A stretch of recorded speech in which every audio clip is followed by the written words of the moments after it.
Sebelah atau biasa itu. Sudah ini imamnya enggak umur. Imamnya enggak umur.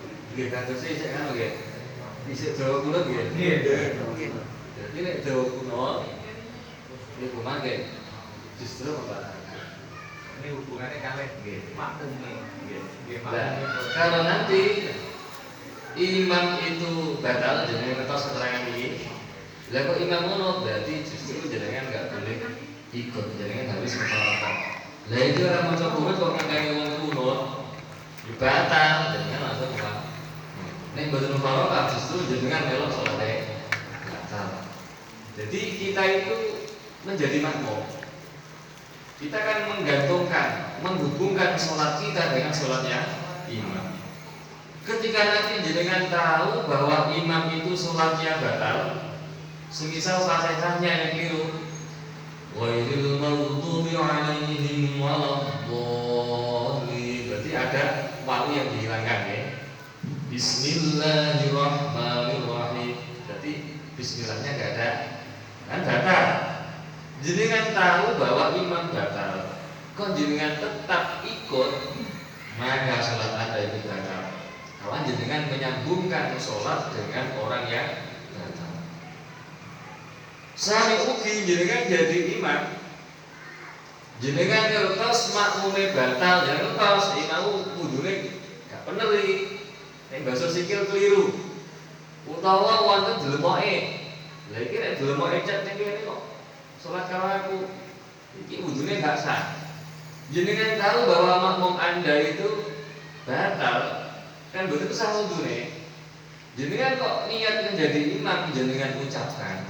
Kedua pendapat mengatakan tanpa jenengan mengucapkan imam pun jenengan juga batal. Mergo napa menyambungne salate karo salate wong sing batal. Mila kanggo ngati-ati pendapat yang kedua ini batal kalau memang jenengan mengucapkan kata imaman. Kula nyuwun sewu, kanggo ngati-ngati kula kulino, wong niku lak macam-macam. Di tempat macam-macam, di tempat yang mungkin agamanya kurang, bisa jadi yang makmum saya kan Fatihahane mboten bener ya. Berarti kan nanti salatnya mboten pripun niku. Kula jarang imam niku kula ucapke. Sholli fardhu isya'i arba'a raka'atin mustaqbilal qiblati. Imamane kula badhe mawon. Ada nilai ta'ala. Baru ketika Allah sholli fardhu isya'i imamah. Jadi kata-kata imam itu tidak saya ucapkan. Niki nek menawi ngamati nyawa terus bahwa gaya imam. Ini kita aslinya. Ketika nanti saya menyambungkan orang yang sholatnya batal, sholat saya juga batal. Nah, itu nggak masuk ya. Ini jenengan sakit nggak cara pulang nih. Imam ini kan bisa jadi orang yang makmum itu ada yang batal nih, bisa jadi. Nah, maka tidak usah jangan kasih imaman nggak usah diucapkan. Tapi nek jenengan boten pirsa nggih, boten apa-apa nggih. Nek pirsa niki pirsa makmume nek sing batal, misale genah iki Fatihah gak bener iki, makmum jenengan. Lah nanti jenengan kok pakai imaman. Bisa jadi imam niki salate boten sah. Mergo napa? Menyambungkan salatnya dengan salatnya orang yang batal. Ya, jangan. Ini tuh makmumnya komunitas trouble mereka. Sing imam itu mesti makmum kali kula tuh iki imami niat imaman kan benar. Tadinya belum jadi sendiri. Enggak apa-apa. Tapi jelas sudah ada makmum, jelas tapi cek garing. Jelas. Maksudnya makmumnya itu tasik wudhu dari matur Jelas nanti kita menjadi imam. Sudah jenengan ucapkan imaman. Sudah jenengan niat menjadi imam. Tidak apa-apa. Jadi tiang itu ketika yakin nanti dia menjadi imam. Misalnya uang itu saya gede, masa gede terus mulai kan juga ada. Jadi kan mulai. Jadi terus yang sholat lah. Masa berjudi terus mulai kebaca itu. Itu nanti nggak apa-apa. Tapi kalau nanti kita lihat imam, padahal nggak jelas-jelas nanti ada yang makmum, nggak boleh. Jadi misalnya jenengan 1 rakaat, loh, lah kok suwe men mau sing jejeng kan? Moro baru yang kedua, itu pun nggak masalah. Jenengan niat imaman sejak dari awal. Niat imam kalau makmum nggak sama.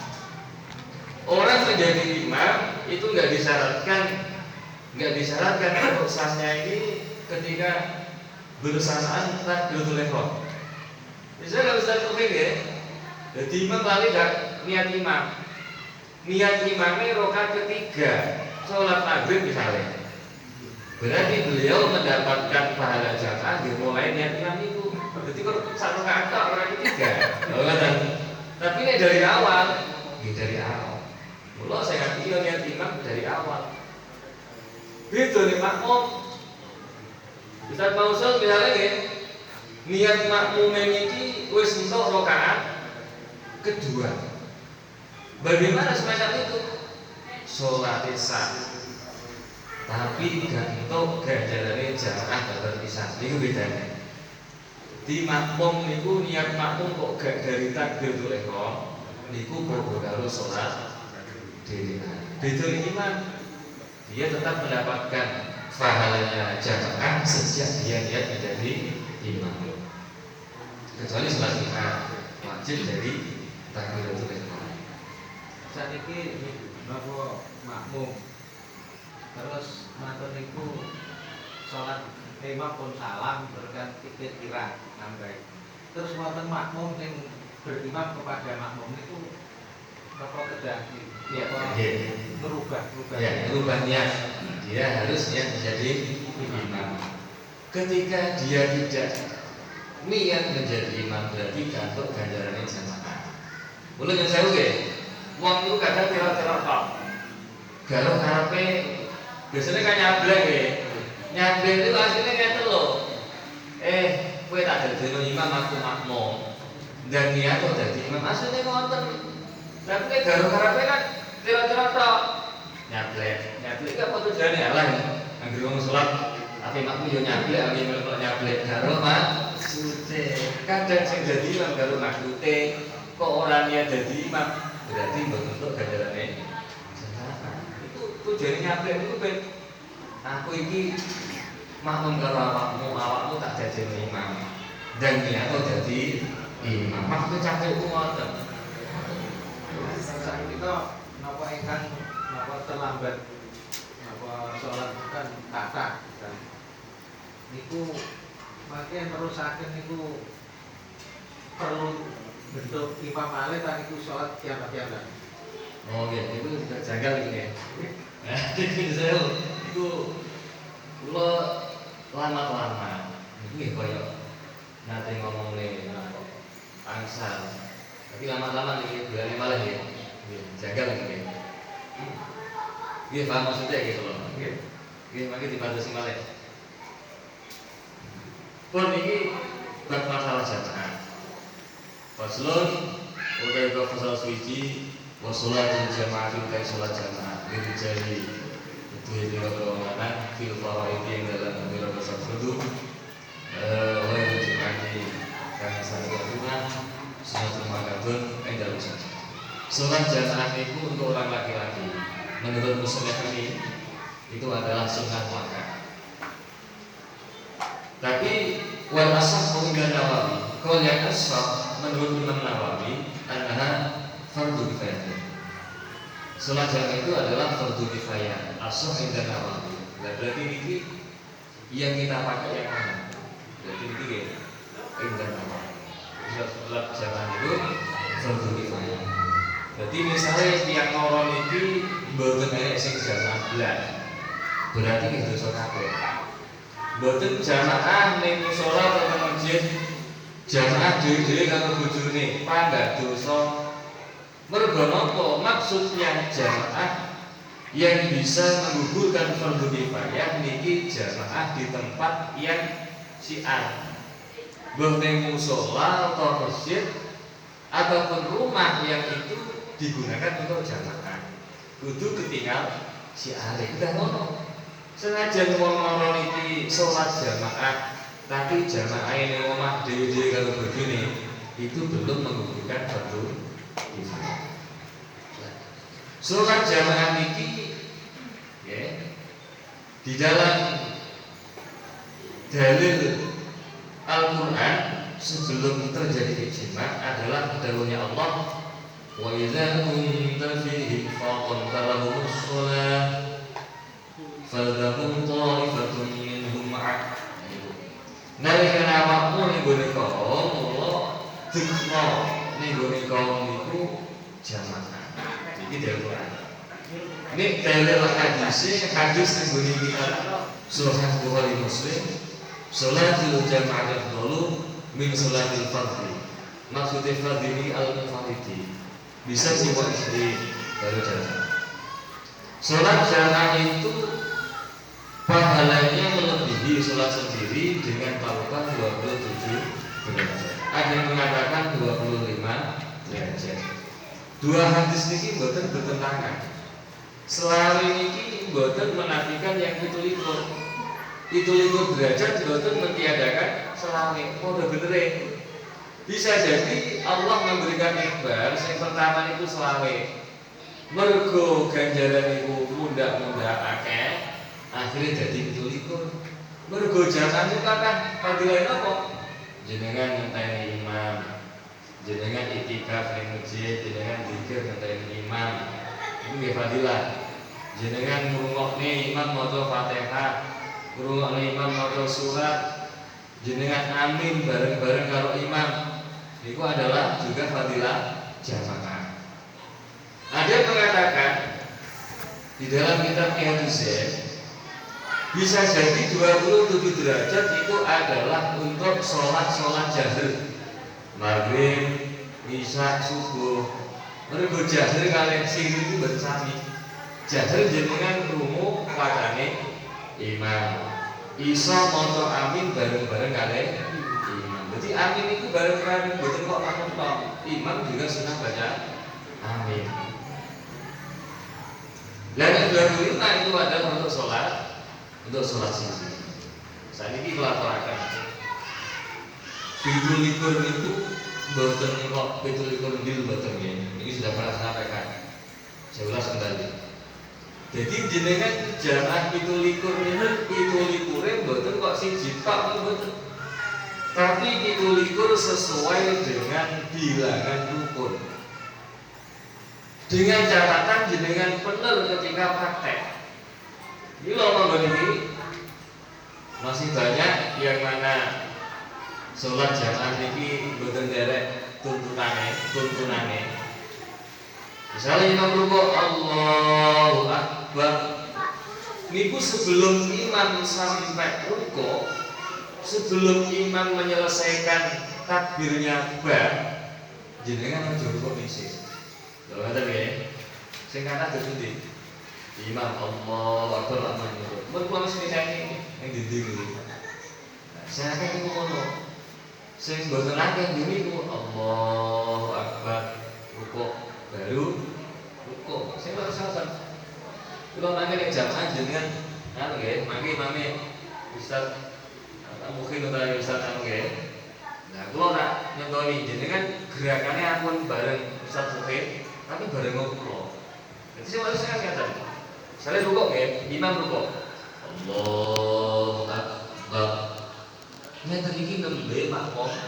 Allahu Akbar. Lha ngeten iki dikulikur jenengan pun. Rukuk pahalanya 27. Tapi kalau jenengan bareng Allah, jenengan wis Allah, itu jenengan hanya satu. Tidak ngono. Sami Allahu liman hamidah.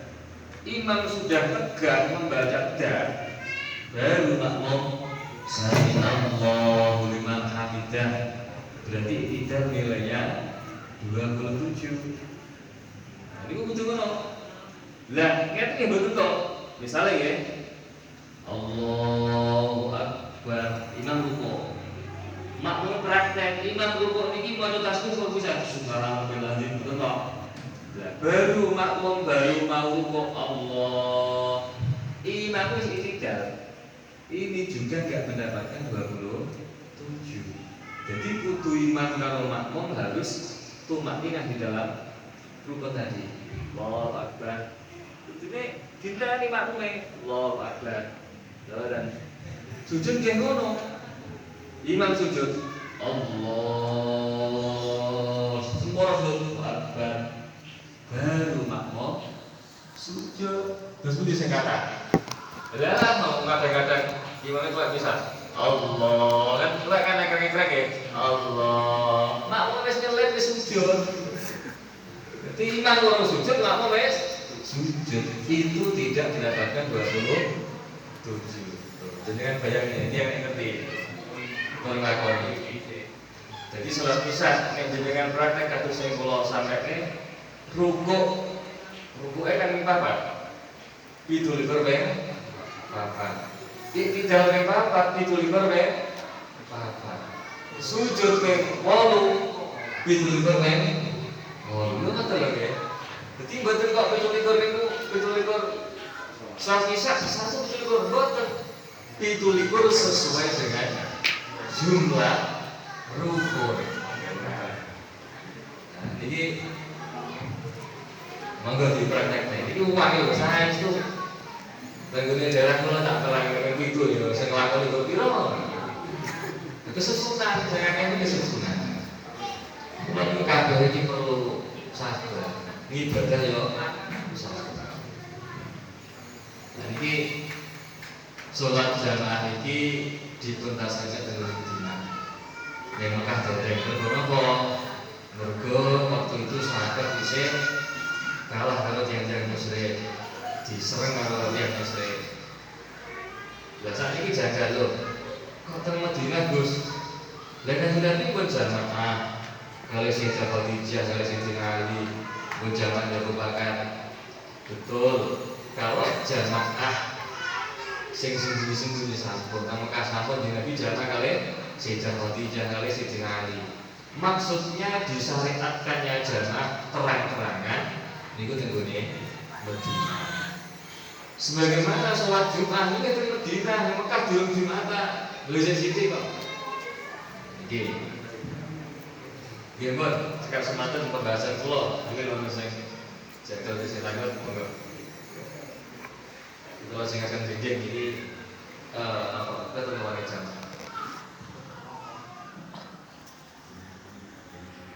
Rasul ngaten iki mangke bersambung nggih. Jenengan derek ngaten iki beda kok bener ya. Jenengan keterangan berikutnya buat ngertos.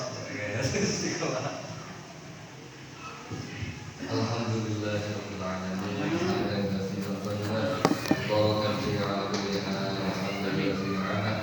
Berkati masih ya Rabbana subhanaka la nuhsi thana'an 'alaika Allahumma shalli 'ala sayyidina Muhammad wa 'ala ali sayyidina Muhammad. Allahumma inna nas'aluka al-'afwa wal 'afiyah fi dunya wal akhirah. Allahumma asturna bi sitrika al-yamin. Allahumma arzuqna 'ilman nafi'an wa 'amalan mutaqabbalan wa waladan shalihan wa rizqan halalan thayyiban wa wasi'an mubarakan wa nafi'an min ghairi ta'abin wa la mashaqatin bi rahmatika ya arhamar rahimin. Allahumma kfif 'anna al-ghamam wal wabal wal fahsya wal munkar wasyada'id wal mihan min baladina hadha khassah wa min buladil muslimin 'ammah innaka 'ala kulli syai'in qadir. Rabbana atina fid dunya hasanatan wa fil akhirati hasanatan wa qina 'adzabannar. Ya Sami' ya Halim ya 'alim ya 'azim ya Allah. Isma' du'ana bi khatamati lutfika. Amin amin amin ya mujibas salihin. Subhana rabbika rabbil 'izzati 'amma yasifun. Wassalamu alal mursalin. Walhamdulillahi rabbil alamin. Stajib du'a mustajib Fatihah. Bismillahirrahmanirrahim. Assalamualaikum warahmatullahi wabarakatuh. Waalaikumsalam. Mandat, mikir.